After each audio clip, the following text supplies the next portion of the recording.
ನಾನು ಹೇಳ್ತೀನಿ. ಆದರೆ ನಾನು ಬಂದೆ ನಾಡದೆ ರೂಢಿ ಮೆಚ್ಚದು. ಇವತ್ತಿನ ರಾಜಕೀಯ ವ್ಯಕ್ತಿಗಳು ಇದನ್ನು ಓದಬೇಕು. ಇವತ್ತು ಎಲೆಕ್ಷನ್ ಹತ್ರ ಬಂದ ಕೂಡಲೇ ಪಕ್ಷಾಂತರಗಳು ಶುರು ಆಗುತ್ತೆ, ಕಪ್ಪೆ ಓಟ ಶುರು ಆಗುತ್ತೆ. ಇಲ್ಲಿ ಟಿಕೆಟ್ ಕೊಡಲಿಲ್ವಾ ಆ ಪಕ್ಷ, ಅಲ್ಲಿ ಕೊಡಲಿಲ್ವಾ ಇನ್ನೊಂದು ಪಕ್ಷ, ಇನ್ನೊಂದು ಕೊಡಲಿಲ್ವಾ ಪೊರಕೆ ಗುಡಿಸು. ಈ ರೀತಿಯಾಗಿ ಬಂದೆ ನಾಡೋರೆ ರೂಢಿ ಮೆಚ್ಚದು ಕಣೆಯ, ಜನ ಮೆಚ್ಚೋದಿಲ್ಲ. ಎಂತಹ ಸಮಯದಲ್ಲಿ ಕೈಕೊಟ್ಟ ಅಂತ ಹೇಳ್ತಾರೆ. ಇದಕ್ಕಿಂತ ಅಪಖ್ಯಾತಿ ಇನ್ನೊಂದಿಲ್ಲ. ಹಾಗೆ ಆ ಕೌರವನಿಗೆ ನನಗೆ ಅಪಖ್ಯಾತಿ ಬರುತ್ತೆ. ಇಂತಹ ಸಂದರ್ಭದಲ್ಲಿ ನಾನು ಅವನನ್ನು ಬಿಟ್ಕೊಡೋದಕ್ಕೆ ಇಷ್ಟಪಡೋದಿಲ್ಲ. ಹಾಗೂ ಕೂಡ ಇದನ್ನು ಬಿಡಿ 20ನೇದು ನಾನಿವತ್ತು ನಾನಿವತ್ತು ದೀಕ್ಷಿತನಾಗಿದ್ದೇನೆ. ಈ ಯಜ್ಞ ದೀಕ್ಷಿತನಾಗಿದ್ದೇನೆ, ಯುದ್ಧ ದೀಕ್ಷಿತನಾಗಿದ್ದೇನೆ. ಈ ಯುದ್ಧ ದೀಕ್ಷದಲ್ಲಿ ಇರುವಂತಹ ಎಲ್ಲವೂ ಕೂಡ ಆ ಕರಳಿರಬಹುದು, ಬೆರಳಿರಬಹುದು, ಕಪಾಲ ಇರಬಹುದು, ಮೂಳೆ ಇರಬಹುದು, ಅದೇ ಯಜ್ಞಕ್ಕೆ, ಆ ಯುದ್ಧವೆಂಬ ಯಜ್ಞಕ್ಕೆ ಅರ್ಪಣೆ ಮಾಡುವಂತಹ ವಸ್ತುಗಳು ಆ ಯಜ್ಞ ದೀಕ್ಷೆಯಲ್ಲಿ ನಾನಿದ್ದೇನೆ. ಯಜ್ಞ ದೀಕ್ಷೆಯನ್ನು ನಾನು ಪಡ್ಕೊಂಡಾಗಿದೆ. ಇಂತಹ ಸಮಯದಲ್ಲಿ ನಾನು ನಿನ್ನ ಜೊತೆ ಬರೋದು ಉಚಿತ ಅಲ್ಲ. ಒಂದೊಂದಾಗಿ ಹೇಳ್ತಾನೆ. ನನಗೆ ಇಷ್ಟ ಇಲ್ಲ ಅಂತ ಒಂದು ಹೇಳ್ದ. ನಾನು ಯಾವ ರಾಜ್ಯಕ್ಕೂ ಅಪೇಕ್ಷೆ ಪಡೋನಲ್ಲ ಅಂತ ಹೇಳ್ದ. ಆಮೇಲೆ ನಾನು ನಿನ್ನ ಜೊತೆ ಬರೋದಿಲ್ಲ ಅಂತ ಹೇಳ್ದ. ಕೊನೆಗೆ ನಾನು ಯಜ್ಞ ಆಗಿದ್ದೇನೆ, ನಾನು ರೂಢಿ ಮೆಚ್ಚೋದಿಲ್ಲ ಅಂತ ಹೇಳ್ದ. ಈಗ ದೀಕ್ಷಿತನಾಗಿದ್ದೇನೆ. ನಾಳೆ ಒಂದು ಯುದ್ಧ ನಡೆಯುತ್ತೆ. ಯುದ್ಧದಲ್ಲಿ ಎಲ್ಲರಿಗೂ ಕೂಡ ಔತಣವನ್ನು ಮಾಡಬೇಕಾಗಿರೋದು ನನ್ನ ಕರ್ತವ್ಯವೂ ಕೂಡ ಹೌದಾಗಿದೆ. ಕ್ಷತ್ರಿಯಾಣ ರಣೇ ಮೃತ್ಯು ಅಂತ ಹೇಳ್ತಾರೆ. ಅಂತಹ ನಾಳಿನ ಯುದ್ಧದಲ್ಲಿ ಮಾರಿಗೌತಣವಾಯ್ತು ನಾಳಿನ ಭಾರತವು, ಮಾರಿಗೌತಣವಾಯ್ತು ನಾಳಿನ ಭಾರತವು.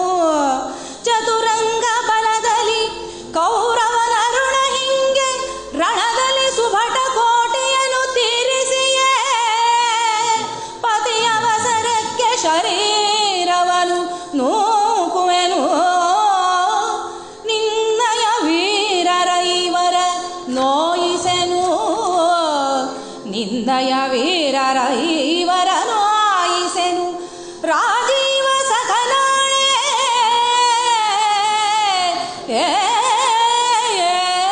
ಕೃಷ್ಣ, ರಾಜೀವ ಸಗನಾಣೆ, ನನ್ನ ತಂದೆಯ ಮೇಲಿನ ಆಣೆ.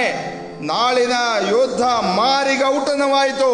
ಆ ಭೂತ ಪ್ರೇತ ಪಿಶಾಚಾದಿಗಳು ಎಲ್ಲರೂ ಕೂಡ ಕಾಯ್ತಾ ಇರ್ತಾರೆ. ನನಗೆ ಔತಣ ಬೇಕು, ನನಗೆ ಆಹಾರ ಬೇಕು, ನನಗೆ ಆಹಾರ ಬೇಕು, ನನ್ನ ಹಸಿವು ತೀರಬೇಕು, ಹಿಂಗ ಬೇಕು ಅಂತ ಹೇಳ್ತಾ ಇರ್ತಾರೆ. ಅಂತಹ ಯುದ್ಧದಲ್ಲಿ, ನಾಳಿನ ಭಾರತದ ಯುದ್ಧದಲ್ಲಿ ಅನೇಕ ಜನ ನಿರೀಕ್ಷೆ ಮಾಡ್ತಾ ಇರ್ತಾರೆ. ಆ ಯುದ್ಧದಲ್ಲಿ ಮಾರಿಗಳಿಗೆ, ಭೂತ ಪ್ರೇತ ಪಿಶಾಚಾದಿಗಳಿಗೆ, ಅಷ್ಟ ದಿಕ್ಕುಗಳಿಗೂ ಕೂಡ ಈ ಬಲಿಯನ್ನು ಕೊಡ್ತೇನೆ. ಈ ರೀತಿಯಾಗಿ ನನ್ನ ಆ ಋಣವನ್ನು ನಾನು ತೀರಿಸ್ಕೊಳ್ತೇನೆ, ತೀರಿಸ್ತೇನೆ. ಹೀಗಿರಬೇಕಾದ್ರೆ ನಾನು ಖಂಡಿತವಾಗಿಯೂ ಕೂಡ ದುರ್ಯೋಧನನ್ನು ನೋಯಿಸೋದಿಲ್ಲ. ಈ ಶರೀರವನ್ನು ಕೂಡ ಬಿಡ್ತೇನೆ ಅವನಿಗೋಸ್ಕರ. ಜೊತೆಗೆ ನಿನ್ನ 5 ಜನ ಇದಾರಲ್ಲ, ಅವರನ್ನು, ಆ ಪಾಂಡವರನ್ನು, 5 ಜನರನ್ನು, ಧರ್ಮರಾಜಾದಿಗಳನ್ನು ನೋಯಿಸೋದಿಲ್ಲ ಅಂತ ಆಶ್ವಾಸನೆಯನ್ನು ಕೊಡ್ತಾನೆ. ರಾಜೀವ ಸಖನಾಣೆ, ಅವನ ಮಾತಿನಲ್ಲಿ, ಅವನ ಬಾಯಿನಲ್ಲಿ ಬರಬೇಕು. ಆ ರೀತಿಯಾಗಿ ಆ ಒಂದು ಸಿಚುಯೇಷನನ್ನು ಕ್ರಿಯೇಟ್ ಮಾಡಿಬಿಟ್ಟು, ಆ ಒಂದು ಸನ್ನಿವೇಶವನ್ನು ಸೃಷ್ಟಿ ಮಾಡಿಬಿಟ್ಟು, ರಾಜೀವ ಸಖನಾಣೆ ನಿನ್ನ 5 ನೋಯಿಸನು ಅಂತ ಹೇಳಿದ. ಈಗ ಕೃಷ್ಣ ಅವನ ದೃಢ ನಿರ್ಧಾರವನ್ನು ಕಂಡು ಕೃಷ್ಣನಿಗೆ ಕಣ್ಣನ ದೃಢವ ಕಂಡನು, ಮನದೊಳುತ್ಸಾಹಿಸಿದನು. ಆದೊಡೆ ತನಯರೈವರ ಹದನು ನಿನ್ನದು, ಬಲುಹ ಮಾಡುವೊಡೆ ಮನಕ್ಕೆ ಖತಿಯಹುದು. ಅರುಹದಿದ್ದೊಡೆ ಮನಕ್ಕೆ ಖತಿಯಹುದು, ಅರುಹದಿದ್ದೊಡೆ ತನಗೆ ಗುಣವಲ್ಲೆಂಬ ಕಾರಣವು ಇನಿತ ನೊಡ್ಡೈಸಿದೆ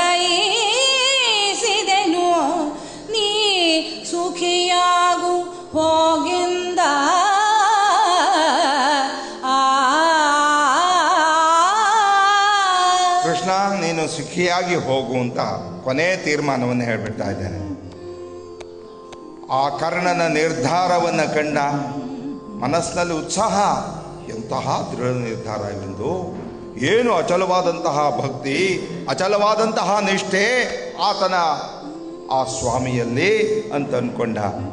ಆಮೇಲೆ ಮತ್ತು ಕೂಡ ಹೇಳ್ತಾನೆ, ನಿನ್ನ ಐವರನ್ನು ನಾನು ನೋಯಿಸೋದಿಲ್ಲ ಅಂತಲೂ ಕೂಡ ರಾಜೀವ ಸಖನಾಣೆ ಅಂತಲೂ ಕೂಡ ಹೇಳ್ದ.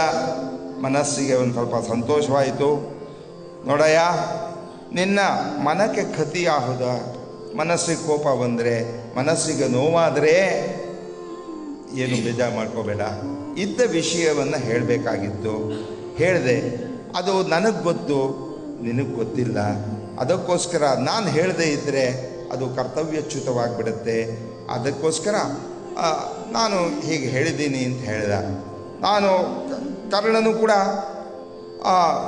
ಇದು ಏನಾದರೂ ಆಗಲಿ ನಿನ್ನ ಐವರನ್ನು ನೋಯಿಸೋದಿಲ್ಲ, ರಾಜೀವ ಸಗನಾಣೆ ಕೃಷ್ಣ, ನೀನು ಸುಖಿಯಾಗಿ ಹೋಗು ಅಂತ ಹೇಳ್ತಾನೆ.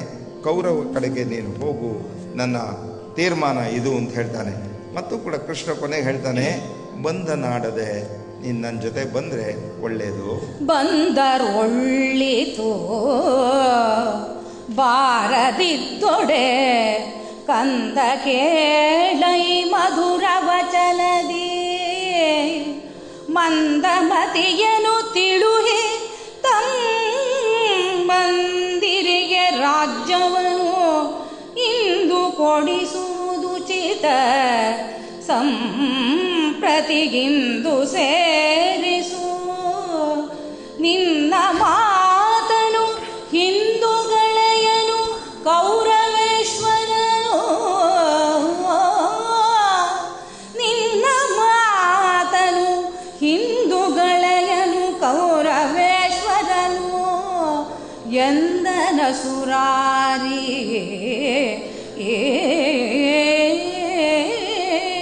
ಕರ್ಣ, ನಿನ್ನ ಐವರು ತಮ್ಮಂದಿರನ್ನು ನೀನು ರಕ್ಷಣೆ ಮಾಡೋದು ಉಚಿತ. ನಾನು ಬರಲೇಬೇಕು ಅಂತ ಒತ್ತಾಯ ಮಾಡಿದರೆ ನಿನಗೆ ಬೇಜಾರಾಗತ್ತೆ. ಮನಸ್ಸಿಗೆ ಬೇಜಾರು ಮಾಡ್ಕೋಬೇಡ. ಇದ್ದ ವಿಷಯವನ್ನು ನಾನು ಹೇಳಬೇಕು. ಹಿರಿಯನಾಗಿ ನನಗೆ ವಿಷಯ ಗೊತ್ತಿದ್ದ ಮೇಲೆ ಅದನ್ನು ನಿನಗೆ ತಿಳಿಸ್ಬೇಕು. ತಿಳಿಸದೇ ಇದ್ದರೆ ನಾನು ಕರ್ತವ್ಯಚ್ಯುತನಾಗ್ತೇನೆ ಅಂತ ಅನ್ಸೋದೆ. ಓ, ಕೃಷ್ಣನಿಗೆ ಗೊತ್ತಿತ್ತಂತೆ, ಅವನು ತಿಳಿಸ್ಲಿಲ್ವಂತೆ, ತಿಳಿಸಿದ್ರೆ ಯುದ್ಧ ತಪ್ಪಿಸ್ಬಹುದಾಗಿತ್ತು, ನಾಳೆ ಏನಾದರೂ ಕೂಡ ಹೇಳ್ಬೋದು. ಬಂದರೆ ಒಳ್ಳೆಯದು, ಬಾರದೇ ಇದ್ದರೆ ಕರ್ಣ ಒಂದು ಮಾತು ಹೇಳ್ತೀನಿ, ಬೇಜಾರು ಮಾಡ್ಕೋಬೇಡ. ನಿನ್ನ ಮಾತನ್ನು ದುರ್ಯೋಧನ ಕೇಳ್ತಾನೆ, ನೀನೇನು ಹೇಳಿದರೆ ಅದನ್ನು ಕೇಳ್ತಾನೆ. ಅಂತಹ ಅವನು ಮಂದಮತಿ, ಅವನಿಗೆ ಸ್ವಯಂ ಬುದ್ಧಿ ಇಲ್ಲ. ನಿಮ್ಮ ಮಾತನ್ನು ಕೇಳ್ತಾನೆ. ಅವನಿಗೆ ಉಚಿತವಾದಂತಹ ಸಲಹೆಯನ್ನು ಕೊಡುವಂಥ, ಉಚಿತವಾದಂತಹ ಸಲಹೆಯನ್ನು ಕೊಟ್ಟು ಆ ತಮ್ಮಂದಿರಿಗೆ ರಾಜ್ಯವನ್ನು ನೀನು ಕೊಡಿಸ್ಬಿಟ್ರೆ, ಅವರ ಅರ್ಧ ರಾಜ್ಯ ಕೊಡಲಿ, ಇದು ಊರನ್ನು ಕೊಡಲಿ, ಏನಾದ್ರು ಕೊಡಲಿ, ನಿನ್ನ ಮಾತನ್ನು ಅವನು ಹಿಂದೆ ಕಳೆಯೋದಿಲ್ಲ. ಆ ಕೌರವೇಶ್ವರ ಅಂತ ಕೃಷ್ಣ ಪುನಃ ಹೇಳ್ತಾನೆ. ಅವನಿಗೆ ಉಚಿತವಾದಂತಹ ಸಮಯದಲ್ಲಿ ಅವನಿಗೆ ಬುದ್ಧಿಗೆ ಒಳ್ಳೆಯ ವಿಚಾರಗಳನ್ನು ಹೇಳಿದರೆ ಖಂಡಿತವಾಗಿ ಕೂಡ ಅವನು ಮೆಚ್ಕೋತಾನೆ ಅಂತ ಹೇಳ್ತಾ ಇದ್ದಾನೆ. ಆಗ ಮಸೆದುದಿತ್ತಂಡಕ್ಕೆ ಮತ್ಸರವು ಅಸಮ ಸಂಗರವು ಈಗ ನೀತಿಯನು ಸುರಿದರೆ ಮನಗಾಣನೆ ಕೌರವ ಮಹೇಶ್ವರನು ವಿಸಸನದ ಕಟ್ಟಾಳು ಮಂತ್ರವನೆಸಗಲಾಗದು ತನ್ನ ವೀರಗೆ ಮಸುಳಹುದು ಮುರವೈರಿ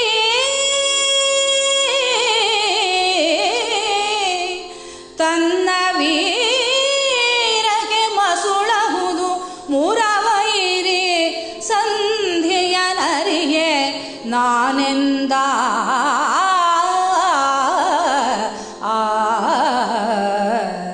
ಕೃಷ್ಣ, ನೀನು ಹೇಳಿದೆ ದುರ್ಯೋಧನಿಗೆ ಬುದ್ಧಿಮಾತನ್ನು ಹೇಳು, ಅವನು ಮಂದಮತಿ ಅಂತ ಹೇಳಿದೆ. ಈಗ ಯುದ್ಧ ಸಿದ್ಧವಾಗಿಬಿಟ್ಟಿದೆ. ಇಬ್ಬರು ಕೂಡ ಕತ್ತಿಗಳನ್ನು ಮಸೀತಾ ಇದ್ದಾರೆ.